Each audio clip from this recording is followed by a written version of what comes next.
ጤና ይስጥልኝ አድማጭ ተመልካቾች፣ ለዛሬ የያዝናቸው መረጃዎች እነሆ። በቅድሚያ አበይት ነጥቦቹን። ኤርትራ በአሁኑ ሰዓት ከኢትዮጵያ መከላከያ አንጻር መቆም የሚያስችል አቅም የላትም ሲሉ አቶ ጌታቸው ረዳ ገለጹ። የሳዑዲ መንግስት በአሲር ክልል 5 ኢትዮጵያውያን በሞት መቅጣቱ ተገለጸ። በደቡብ አፍሪካ በስደተኞች ላይ ጥቃት ሊፈጸም የሚችልበት አዝማሚያ በመታየቱ ለኢትዮጵያውያን የጥንቃቄ ማሳሰቢያ ተሰጠ። የእነዚህና ሌሎች መረጃዎች በዝርዝር እናሰማችኋለን። አብራችን ቆዩ። ምክር ቤቱ የፌዴራል ሸሪዓ ፍርድ ቤቶችን ማሻሻያ ረቂቅ አዋጅን መርምሮ አጸደቀ። የህዝብ ተወካዮች ምክር ቤት ባካሄደው 28ኛ መደበኛ ጉባኤው የፌዴራል ሸሪዓ ፍርድ ቤት ማሻሻያ ረቂቅ አዋጅን መርምሮ አጽድቋል። የህግና ፍትህ ጉዳዮች ቋሚ ኮሚቴ ሰብሳቢ ጸገነት መንግስቱ የፌዴራል ሸሪዓ ፍርድ ቤቶች ማሻሻያ ረቂቅ አዋጅን ሪፖርትና የውሳኔ ሀሳብ በዝርዝር አቅርበዋል። ረቂቅ አዋጁ በኢትዮጵያ ፌዴራላዊ ዲሞክራሲያዊ ሪፐብሊክ ህገ መንግስት በአንቀጽ 34 ንዑስ አንቀጽ 5 መሰረት እንዲሁም አንቀጽ 78 ንዑስ አንቀጽ 5 መሰረት የግልና የቤተሰብ የህግ ጉዳዮችን አስመልክቶ የሚነሱ አለመግባባቶችን በፈቃደኝነት ላይ በተመሰረተ ሁኔታ በሃይማኖታዊ ህጎችን ለመዳኘት የሚያስችል መሆኑን ገልጿል። ሰብሳቢው አክሎም ረቂቅ አዋጁ የፌዴራል ሸሪዓ ፍርድ ቤቶች እንደ አንድ የሀገራችን የፍትህ አካል የዳኝነት ነጻነታቸው ተጠብቆና ተጠያቂነት የሰፈነበትን አሰራር የሚያሰፍን ቀልጣፋና ተደራሽነት ያለው የዳኝነት አገልግሎት የሚሰጥ መሆኑን አንስተዋል።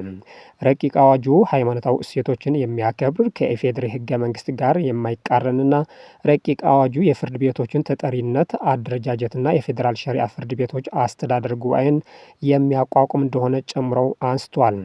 የምክር ቤት አባላት በበኩላቸው ረቂቅ አዋጅን ለማዳበር የተዘጋጁት መድረኮችን አሳታፊ እንደነበሩ አስተያየት ሰጥቷል።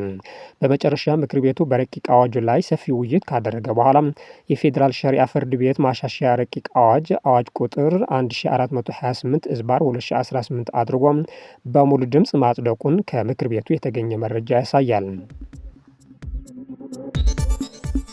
ኤርትራ በአሁኑ ሰዓት ከኢትዮጵያ መከላከያ አንጻር መቆም የሚያስችል አቅም የላትም ሲሉ አቶ ጌታቸው ረዳ ገለጹ። ኤርትራ በአሁኑ ሰዓት ከኢትዮጵያ መከላከያ አንጻር መቆም የሚያስችል አቅም የላትም ሲሉ የጠቅላይ ሚኒስትሩ የምስራቅ አፍሪካ ጉዳዮች አማካሪ ሚኒስትር አቶ ጌታቸው ረዳ ገልጿል። አቶ ጌታቸው ይህንን ያሉት በትናንትናው ዕለት በተካሄደው የኢትዮጵያ ብሔራዊ የመከላከያ ኮሌጅ ዓመታዊ የብሔራዊ ደህንነት ኮንፈረንስ ላይ ነው። ሻዕቢያ የኢትዮጵያን ትርምስ ለቀጣይ ህልውናው እንደ ብቸኛ መፍትሄ እንደሚቆጥረውም አቶ ጌታቸው ተናግሯል። ኤርትራ አሁን ላይ ሀገሪቱ እንደ ሀገር እንዲሁም መንግስትን እንደ መንግስት ማስቀጠል የሚችል አቋም እንደሌለው ገልጾም በሀገሪቱ በቆላና በደጋ መካከል ያለው ልዩነት እየሰፋ መምጣቱን አክሏል።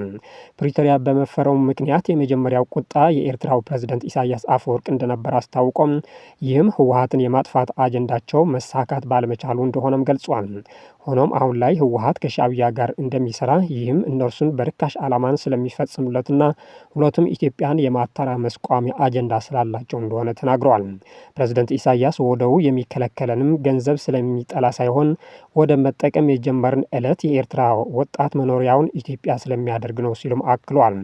የኢትዮጵያ መንግስታት ከስልጣን መወገድ ከኤርትራ ጋር የተገናኘ ነው ያሉት አቶ ጌታቸው ረዳም ከአፄ ኃይለሥላሴ ዘመነ መንግስት አንስቶ ያሉ መንግስታት የኤርትራን ጉዳይ የፈቱበት መንገድ አስመልክቶ ሰፊ ትንታኔ ሰጥቷል።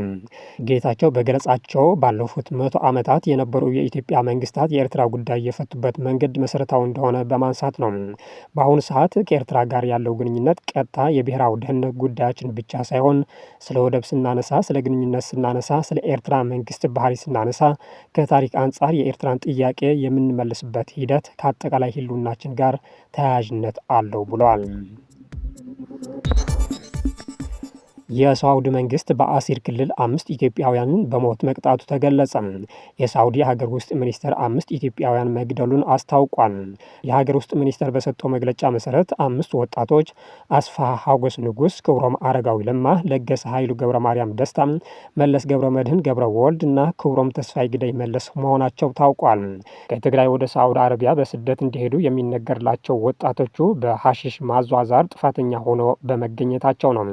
የሀገር ውስጥ ውስጥ ሚኒስቴር እንዳስታወቀው የጸጥታ ኃይሎች ወጣቶችን በቁጥጥር ስር አውለው የምርመራ ክስ እንዲመሰረትባቸውና ለፍርድ ቤቱ እንዲተላለፉ አድርጓል ብሏል። በዚህም ወጣቶቹ በቀረበባቸው ክስ ጥፋተኛ ሆነው በመገኘታቸው ፍርድ ቤቱ በሞት እንዲቀጡ መወሰኑ ተረጋግጧል። ቅጣቱ ወደ ጠቅላይ ፍርድ ቤቱ ቀርቦ የመጨረሻ ውሳኔ ሆኖ ከጸደቀ በኋላና በሕግ የተደነገገውን ቅጣት ለማስፈጸም የንጉሳዊ አዋጅ ከወጣ በኋላ ወጣቶቹ በስቅላት እንዲቀጡ እንደተደረገ መረጃው ሳይቷል። የሳዑዲ ሀገር ውስጥ ሚኒስቴር እንዳስታወቁ ቅጣቱ ማክሰኞ 16 ሰኔ 2018 ዓ.ም በአሲር ክልል እንደተፈጸመ ነው።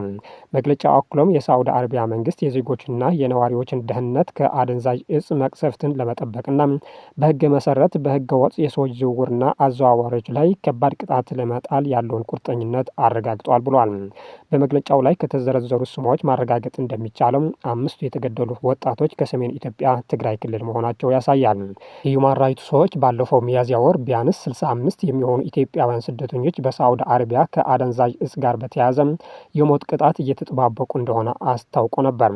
በዚህም የሳዑዲ ባለስልጣናት እንደ አውሮፓውያን አቆጣጠር ሚያዝያ 21 2026 ሌሎች 3 ኢትዮጵያውያን ገድለዋል።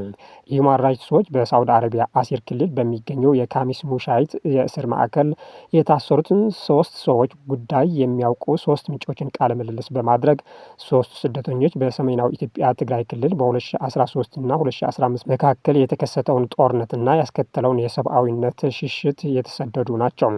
ሁማን ራይትስ ዎች የሞት ቅጣቱ የተፈጥሮ ጭካኔ በማለት እንዲቆም ጠይቋል። የሳዑዲ አረቢያ የሞት ቅጣት ማንኛውም ሰው በህይወት የመኖር መብት አለው የሚለውን ዓለም አቀፍ ህግ የሚጥስ ነው በማለትም ማውገዙ ይታወሳል። የኢትዮጵያ መንግስት ከሳዑዲ አረቢያ መንግስት ጋር በመነጋገር ከ1000 በላይ ኢትዮጵያውያን በምህረት እንዲለቀቁ እንደተደረገ ቢገለጽም አሁን ወጣቶች እየተገደሉ እንደሆነ ነው መረጃዎች የሚያሳዩት። በዚህ ሳምንት 320 ኢትዮጵያውያን የሞት ፍርድ ከተፈረደባቸው በኋላ ከሳዑዲ አረቢያ መመለሳቸው መንግስት አስታውቋል። በደቡብ አፍሪካ በስደተኞች ላይ ጥቃት ሊፈጸም የሚችልበት አዝማሚያ በመታየቱ ለኢትዮጵያውያን የጥንቃቄ ማሳሰቢያ ተሰጠ። በደቡብ አፍሪካ በስደተኞች ላይ ህገወጥ ድርጊቶችና ጥቃቶች ሊፈጸሙ የሚችልባቸው አዝማሚያዎች አሁንም እየታዩ በመሆኑ በፕሪቶሪያ የሚገኘውን የኢትዮጵያ ኤምባሲ በመላው ሀገሪቱ ለሚገኙ ዜጎች የጥንቃቄ ማሳሰቢያ አስተላልፏል። ኤምባሲው ስለ ወቅታዊው የዜጎች ሁኔታ በሀገሪቱ መንግስት ጋር የቅርብ ክትትል እያደረገ መሆኑን የገለጸ ሲሆን የደቡብ አፍሪካ መንግስት በበኩሉ ጥቃት እንዳይደርስ ተገቢውን ጥበቃ እንደሚያደርግና በቀጣይ ቀናት የጸጥታ ማስከበር ተግባሩን እንደሚያጠናክር አስታውቋል። ይሁን እንጂ ሊያጋጥሙ ከሚችሉት የሰብአዊ መብት መጣስና የደህንነት ስጋቶች አንጻር ኢትዮጵያውያን ዕለታዊ እንቅስቃሴያቸውን በከፍተኛ ጥንቃቄ እንዲያደርጉ እንዲሁም በአቅራቢያቸው ከሚገኙ የመንግስት አካላትና የኮሚኒቲ አወቃቀሮች ጋር የቅርብ ግንኙነት በመፍጠር መረጃዎችን እንዲለዋወጡ ኤምባሲው በጽኑ አሳስበዋል። የተባበሩት አረብ ኤሚሬቶችና አፍሪካ የምክክር መድረክ በአዲስ አበባ እየተካሄደ ነው። በተባበሩት አረብ ኤሚሬቶችና በአፍሪካ ትብብር ላይ ያተኮረ ሂሊ ዲያሎግ አፍሪካ ኤዲሽን የምክክር መድረክ በአዲስ አበባ እየተካሄደ ይገኛል።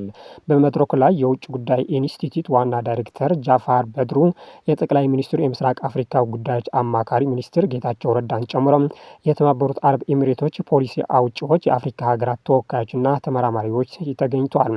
በመድረኩ ላይ የወደብና መሰረተ ልማት ትስስር፣ ወሳኝ ማዕድናትና ቴክኖሎጂ፣ የምግብ ደህንነትና ታዳሽ ኃይል እንዲሁም አዳዲስ የንግድ አጋርነት ላይ ውይይት እየተደረገ ይገኛል። መድረኩ የውጭ ጉዳይ ኢንስቲትዩት ከኤሚሬትስ የስልታዊ ጥናቶችና ምርምር ማዕከል እንዲሁም ከአንዋር ጋርጃሽ ዲፕሎማቲክ አካዳሚ በመተባበር የተዘጋጀ መሆኑ ተመላክቷል። በቬንዙዌላ የመሬት መንቀጥቀጥ አደጋ የሞቱ ሰዎች ቁጥር 235 ደረሰ ተባለ። በቬንዙዌላ መዲና ካራክስና ላጎይራ ግዛት በተከሰተው ከባድ የመሬት መንቀጥቀጥ አደጋ የሟቾች ቁጥር 235 ደርሷል። አደጋው ተከትሎ በፍርስራሽ ውስጥ የሚገኙ ሰዎች የማፈላለግና የነፍስ አድን ስራዎች ተጠናክሮ መቀጠላቸው ተገልጿል። 7.2 እና 7.5 ሬክተር ስኬል ሆኖ በተመዘገበው የርዕደ መሬት አደጋ የሟቾች ቁጥር እስካሁን 235 የደረሰ ሲሆን 4300 ሰዎች ደግሞ ጉዳት ደርሶባቸዋል። በተጨማሪም በወደብ ከተማዋ ላጎይራ 250 የመኖሪያ ቤቶች በአደጋው መውደማቸው ነው የተገለጸው። በአደጋው የሞቱ ሰዎች ቁጥር ሊጨምር እንደሚችል ሲገለጽ፣ በርካታ ሰዎች ከአደጋው ለመሸሽ አካባቢያቸውን ለቀው እየወጡ መሆናቸው ነው የተገለጸው። የሀገሪቱ ጊዜያዊ ፕሬዝዳንት ዴልሲ ሮድሪጌዝ አደጋውን ተከትሎ የነፍስ አድን የአስቸኳይ ጊዜ አዋጅ በማወጅ ሀገራት ድጋፍ እንዲያደርጉ ጥሪ አቅርቧል። አሜሪካ $150 ሚሊዮን ድጋፍ ለማድረግ ቃል የገባች ስትሆን የነፍስ አድን ስራው ለማገዝ የነፍስ አድን ቡድን ወደ ካራካስ መላኳን አስታውቃለች። ውድ አድማጭ ተመልካቾች ለዛሬ ያዝናቸው መረጃዎች እነዚህ መስሉ ነበር። ስለተከታተላችሁ እናመሰግናለን። መልካም ጊዜም